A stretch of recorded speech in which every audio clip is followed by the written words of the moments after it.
Arthur Blair, conocido por su seudónimo de George Orwell. Fue novelista, periodista, ensayista y crítico británico nacido en la India, autor, entre otras, de las novelas distópicas Rebelión en la Granja y 1984.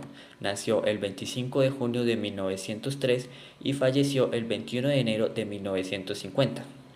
Tuvo un hijo llamado Richard Blair, tuvo dos esposas y entre sus premios más destacados estuvo el premio Prometheus y el premio de Retro Hugo a la mejor novela corta. 1984 es una novela política de ficción distópica escrita por George Orwell entre 1947 y 1948, publicada el 8 de junio de 1949. La novela 1984 se llama así porque el actor George Orwell escribió la novela en 1948 y luego invirtió los dos números del año 48 para obtener un 84, que se convirtió en el título de la novela. Esta elección de título tiene un significado muy simbólico, ya que la novela explora los peligros del totalitarismo y manipulación del poder, temas que se vuelven aún más relevantes en un futuro distante.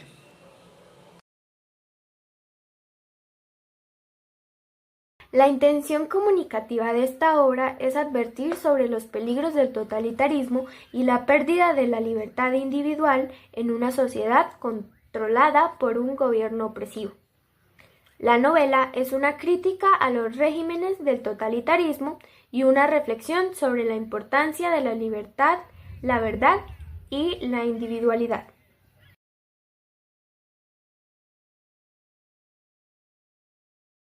En 1984 George Orwell nos presenta una sociedad completamente controlada por el partido, cuyo líder es el Gran Hermano, una figura que representa un poder omnipresente y opresivo. La obra nos muestra una estructura social dividida en tres clases: el partido interior, que tiene el poder; el partido exterior, que son los trabajadores leales pero subordinados; y los proles, que es la clase más baja y que vive en la ignorancia y se mantiene alejada de la política. A nivel político, 1984 es una fuerte crítica a los regímenes totalitarios, como el de Stalin o el fascismo. Orwell nos muestra cómo el gobierno manipula la historia y controla la verdad a través del Ministerio de la Verdad, que recibe el pasado para mantener el poder. También crea el concepto de la neolengua, un idioma que limita la capacidad de pensar libremente, asegurando que las personas no pueden cuestionar el sistema. En esta sociedad las relaciones humanas se ven afectadas por el miedo y la constante vigilancia. La obra nos alerta sobre el peligro de los gobiernos que controlan la información. La libertad y la privacidad, mostrándonos cómo una dictadura puede borrar cualquier rastro de individualidad.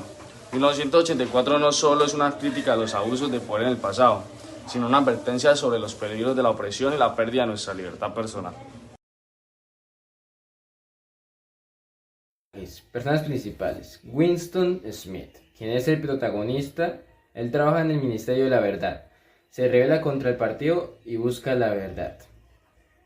Julia, amante de Winston, también odia el partido, pero su rebeldía es más práctica y personal.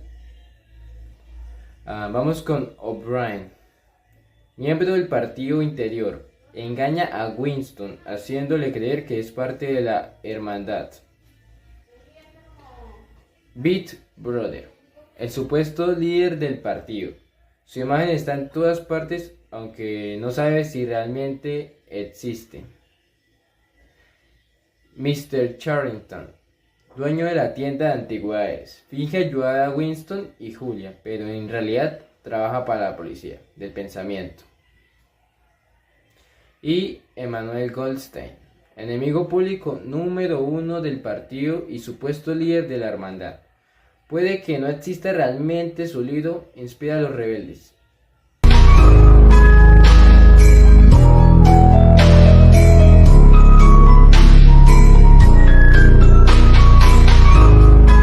La historia comienza en 1984 en Oceanía, quien después de la Segunda Guerra Mundial se convierte en una superpotencia totalitaria. La historia gira alrededor de Winston Smith, quien es un hombre totalmente tranquilo y sigiloso, quien trabaja para el Ministerio de la Verdad. Un buen día, al estar frustrado del reprimido con el excesivo control de las pantallas, comienza a escribir ideas en un diario que había conseguido ilegalmente y que contrastaba con todas las ideas del sistema.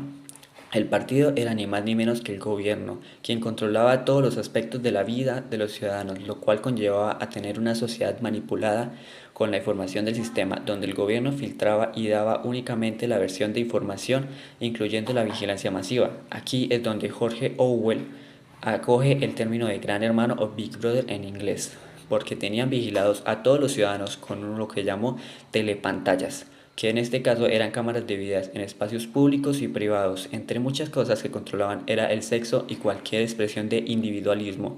Y ahora muy importante, era represión política. Bajo este sistema totalitarial, el solo hecho de tener un pensamiento que fuera ilegal diferente al partido, convertía en un ilegal. Y este tipo de delitos eran investigados por la temida policía del pensamiento. Mientras trabajaba, Winston se empezó a interesar por Julia, una muchacha de pelo negro, pero por el hecho de ser demasiado cauteloso, siempre trató de evadir su gusto por ella, porque tenía la sospecha de que ella fuera miembro de la policía del pensamiento. Hasta que un día ella leyó un papelito doblado que decía, "Te quiero", eliminando cualquier sospecha de que ella fuera parte de la policía. Estos dos comenzaron a verse en secreto en un cuarto rentado donde se creía que Big Brother no tenía pantallas, y pues ya en confianza Winston y Julia hicieron muchas cosas que están prohibidas por Big Brother. Y como en todas las historias de amor, como pasa el tiempo, estos dos se van enamorando. Y a la misma vez la opinión de Winston hacia el partido se ve cuestionada cada vez más. Él no estaba seguro si era algo acerca de INSOC, lo que tenía preocupado, o tal vez era la manipulación o la modificación de la historia cuando esto pasa. Winston se vio atraído por los revolucionarios que estaban en contra del sistema, llamados la Hermandad. Con el tiempo Winston conoce a O'Brien, quien Winston piensa que es un miembro de la Hermandad, cuando en realidad él pertenece a la policía del pensamiento.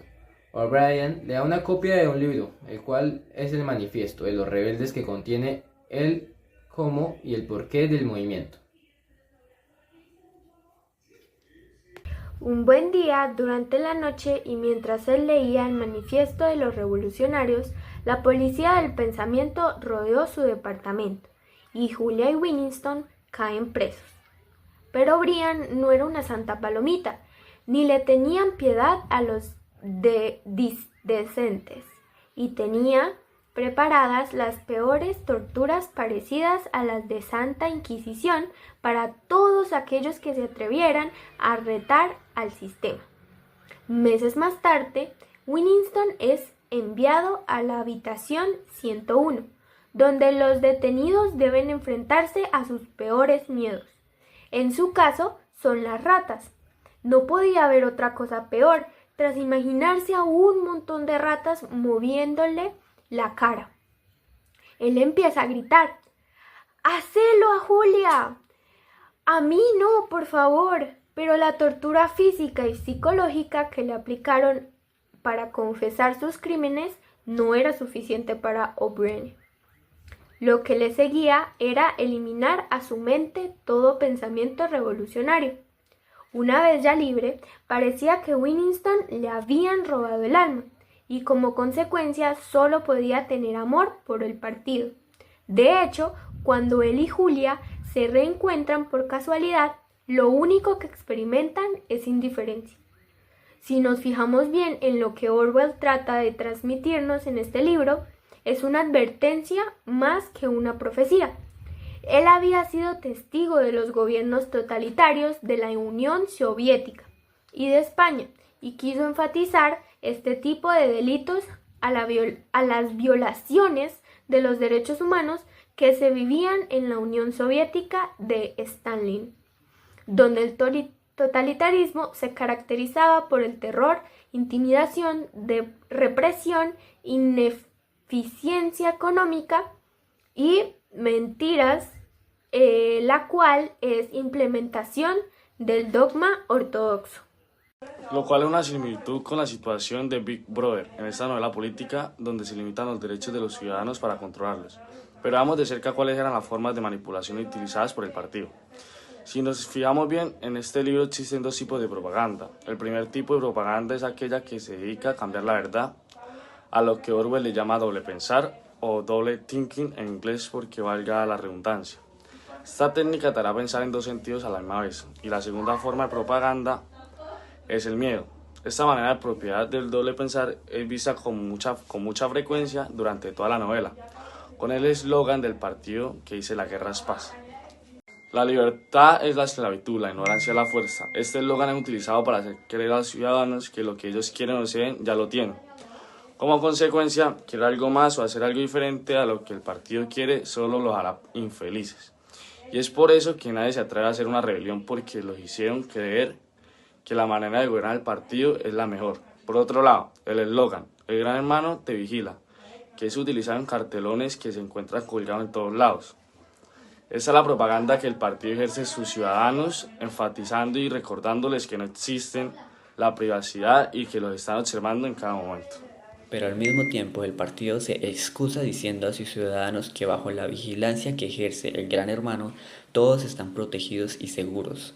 Pero quiero hacer un paréntesis, para que no vayamos a caer en conclusiones que no son ciertas, porque si pensamos que esto es una crítica al estalinismo, estamos completamente equivocados, porque lo que quiere decirnos Orwell es que nosotros como individuos debemos tener la habilidad de cambiar de opinión y tener la habilidad de tener un pensamiento crítico a todo lo que vemos o leemos, para crear una propia síntesis de las cosas.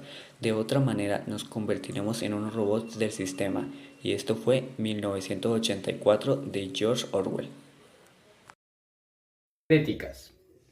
Primera, crítica del literario Harold Bloom.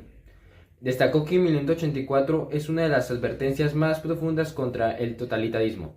Para Bloom, la fuerza de la obra está en mostrar cómo el lenguaje puede ser manipulado para controlar la mente de las personas.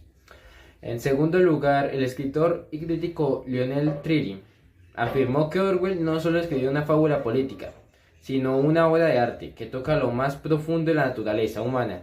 Trilling señaló que la novela nos muestra cómo la opresión política puede llegar a destruir incluso la intimidad personal. Finalmente, la escritora Margaret Atwood, autora de The Handmaid's Tale, comentó que 1984 sigue siendo aterrador hoy en día, porque no se limita a mostrar el control físico, sino que revela el control sobre la mente y sobre la propia realidad. Según Atwood, Orwell entendió el verdadero poder de los regímenes autoritarios.